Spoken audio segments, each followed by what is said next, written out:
So this morning in Metro Vancouver, we had a windstorm, the power went out, and I decided to evacuate. So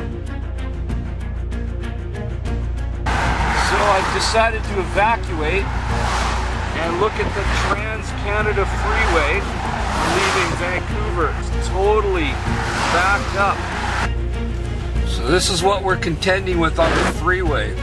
Trees down, blocking the entire freeway.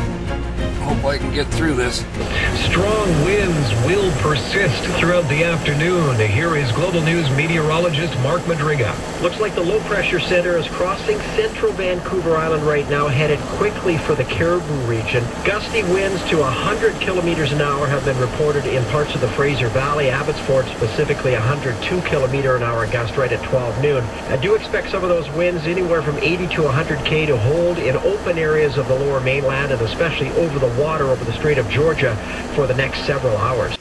Essentially, we've been having gusts of up to 75 miles an hour and more expected. It's lightened up a little bit now in mid-afternoon, but I didn't want to risk a tree destroying my RV.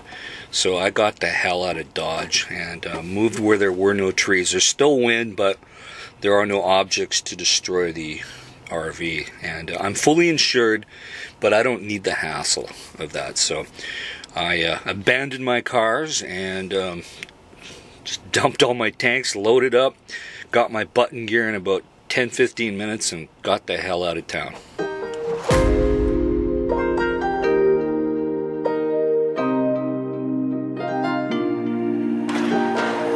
Let's just do what you want to. Please don't be polite, cause I like your attitude.